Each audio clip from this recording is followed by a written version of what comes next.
Itu mata kuliah masuk komunikasi gitu jadi satu karya yang diamalkan menggunakan rekan-rekan pada kesempatan ini saya akan memaparkan sebuah kajian tentang memenangkan persaingan bisnis produk farmasi melalui marketing public relation di era persaingan bisnis yang semakin ketat khususnya di industri farmasi. Diperlukan strategi pemasaran yang tidak hanya mengandalkan iklan konvensional, tetapi juga memanfaatkan kekuatan public relations sebagai bagian integral dari strategi pemasaran. Sebelumnya, perkenalkan, saya Lucia Ramadana dari kelas FM 22D. Langsung saja, pada latar belakang saat ini pertumbuhan dan perubahan ekonomi serta kegiatan bisnis semakin pesat, mendorong perusahaan harus menghadapi persaingan global. Perusahaan semakin sensitif terhadap kompetisi, terutama bagi perusahaan yang bergerak dalam industri dengan tingkat pertumbuhan dan perkembangan yang cepat dan dinamis seperti industri farmasi. Perusahaan dituntut untuk melakukan perbaikan berkelanjutan atau continuous improvement terhadap aktivitas perusahaan sebagai upaya meningkatkan kinerja manajemen. Sektor pemasaran memiliki peranan yang sangat penting bagi kemajuan perusahaan dan setiap perusahaan farmasi memiliki sistem pemasaran dengan strategi khusus sesuai dengan kebijakan perusahaan tersebut.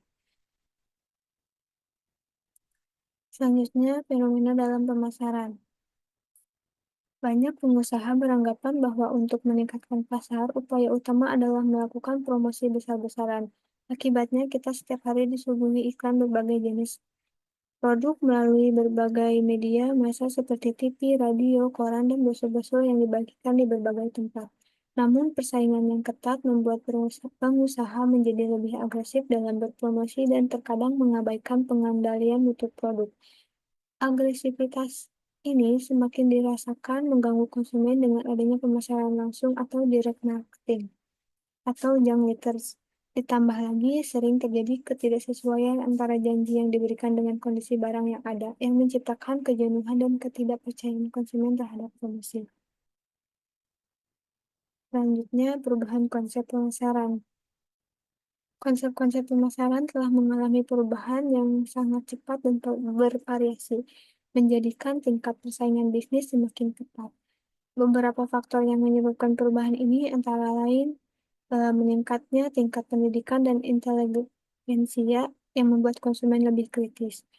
Peningkatan daya beli konsumen yang membuat mereka lebih berorientasi pada produk berkualitas, baik secara fisik, misalnya lebih kecil, ringan, multifungsi. Gaya seperti aneka rasa, bentuk, dan warna, dan emosi meliputi gengsi dan pilihan merek. Yang ketiga ada media massa yang semakin luas jangkauannya membuat konsumen dapat mengakses informasi dengan cepat dan bervariasi. Selanjutnya ada kemajuan teknologi dan persaingan yang membuat barang atau jasa lebih mudah diraih melalui perusahaan cepat dalam mengembangkan model, pembuatan massal untuk menekan biaya, transportasi volume besar yang menekan biaya, teknologi kimia yang menyediakan bahan dasar secara mudah.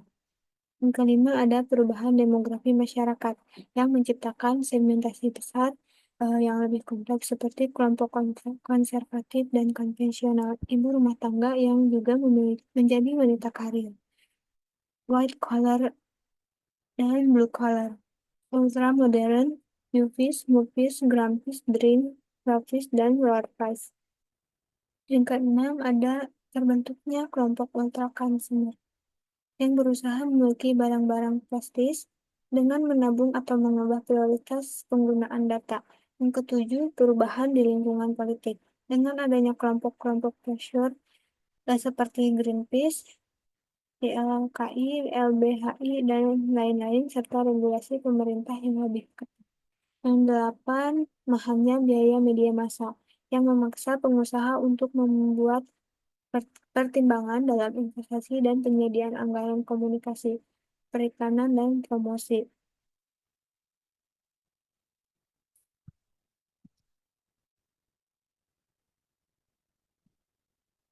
Selanjutnya ada pemasaran perusahaan farmasi.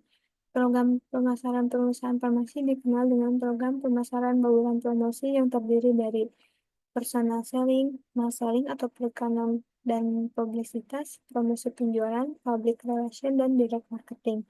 Namun untuk obat golongan keras dan psikotropika, teknik pemasarannya berbeda. Perusahaan hanya menggunakan medical representative dengan konsep marketing public relation untuk produk ini karena pertama, obat keras adalah obat yang berkhasiat kuat dan bila dipakai sembarangan bisa berbahaya bahkan meracuni tubuh, memperparah penyakit atau menyebabkan kematian. Selanjutnya adalah psikotropika, adalah obat yang dapat menurunkan aktivitas otak atau merangsang susunan syaraf pusat dan menimbulkan kelainan perilaku, seperti halusinasi, ilusi, gangguan cara berpikir, perubahan alam perasaan, dan dapat menyebabkan ketergantungan. Obat-obat ini tidak dapat dibeli dan dipakai tanpa resep dokter, sehingga dalam mempromosikannya, perusahaan farmasi tidak dapat menggunakan media cetak atau elektronik sebagai bentuk produk lainnya. Selanjutnya ada konsep marketing public relation. Menurut Mr. Thomas, pencetus MPR pertama, marketing public relation merupakan proses perencanaan, pelaksanaan, dan pengevaluasian program-program yang merangsang pembelian dan kepuasan konsumen melalui komunikasi mengenai informasi yang dapat dipercaya dan melalui kesan-kesan yang menghubungkan perusahaan dan produknya sesuai dengan kebutuhan, keinginan, perhatian, dan kepentingan para konsumen. Dua fase kunci dalam public relation adalah yang pertama, merangsang pembelian dan kepuasan konsumen yang merupakan hal yang sangat mendasar dari sasaran pemasaran. Yang kedua, melalui komunikasi mengenai informasi yang dapat dipercaya dan melalui kesan-kesan, di mana kata dapat dipercaya menekankan konsep publisitas media dan PR. Marketing public relation pada prinsipnya adalah kegiatan rencana dan usaha terus-menerus untuk memantapkan dan mengembangkan itikat baik atau goodwill dan pengertian timbal balik mutual understanding antara suatu organisasi dengan masyarakat. Berbeda dengan periklanan yang berfokus pada selling. MPR menekankan pada pemberian informasi, pendidikan, dan peningkatan pengertian melalui penambahan pengetahuan mengenai suatu produk atau jasa atau perusahaan yang dapatnya lebih kuat dan lebih lama diingat oleh konsumen.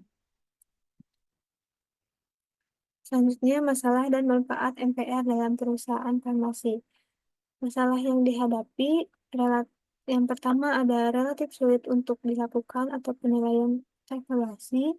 Yang kedua, relatif belum dipahami sepenuhnya manfaat dari MPR oleh manajemen. Yang ketiga, belum sepenuhnya dukungan dapat diharapkan dari manajemen.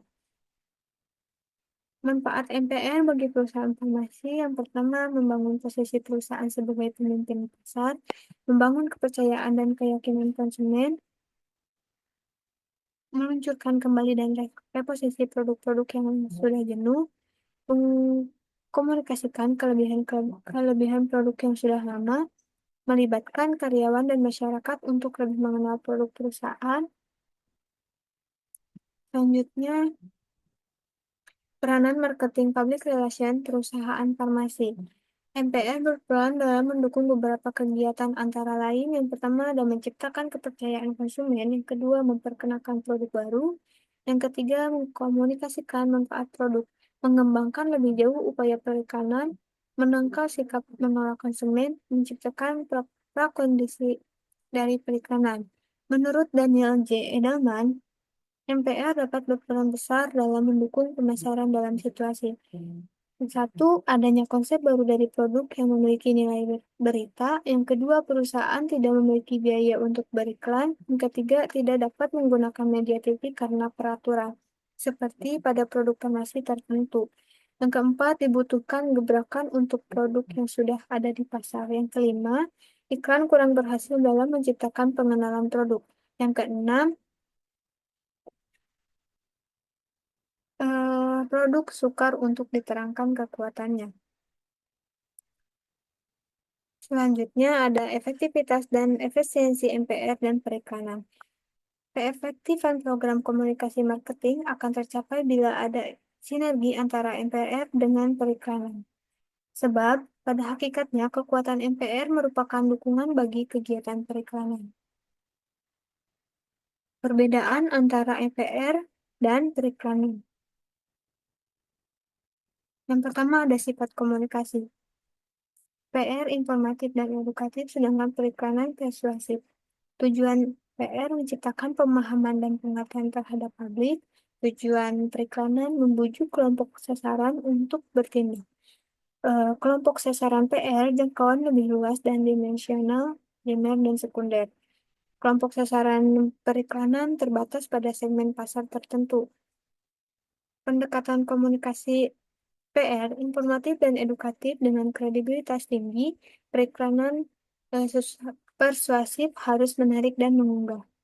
Media PR tidak membeli media, lebih fleksibel dalam mengembangkan media. Media periklanan membeli ruang dan waktu siar lebih terbatas. Keefektifan dan efisiensi MPR. Yang pertama, PR sering digunakan untuk menciptakan prakondisi sebelum produk diluncurkan. Yang kedua, kredibilitas informasi MPR menjadi jawaban ketika konsumen meragukan pesan iklan. Yang ketiga, MPR memiliki kemampuan mengembangkan pilihan media yang menjadi keterbatasan iklan. Yang keempat, MPR efektif dalam menjangkau kelompok-kelompok dengan latar belakang budaya berbeda. MPR lebih efisien dari segi biaya karena tidak membeli media. Selanjutnya, pada kesimpulan, marketing public relation merupakan strategi penting dalam memenangkan persaingan bisnis produk farmasi. Dengan menggabungkan kekuatan PR dan pemasaran, perusahaan farmasi dapat membangun kepercayaan konsumen, mengkomunikasikan manfaat produk secara efektif, dan menciptakan diferensiasi dari kompetitor, khususnya untuk produksi farmasi, golongan obat keras, dan psikotropika yang memiliki keterbatasan dalam pemasaran melalui media massa. MPR melalui medical representatif menjadi solusi yang efektif dan efisien. Di era persaingan yang semakin ketat dan konsumen yang semakin kritis, pendekatan MPR yang informatif, edukatif, dan membangun kepercayaan akan menjadi keunggulan kompetitif yang berkelanjutan bagi perusahaan farmasi. Demikianlah yang dapat saya sampaikan. Semoga materi yang telah saya paparkan bisa bermanfaat dan memberikan pemahaman yang lebih mendalam terkait pentingnya marketing public relation dan dalam memenangkan persaingan bisnis produk farmasi. Terima kasih atas perhatiannya.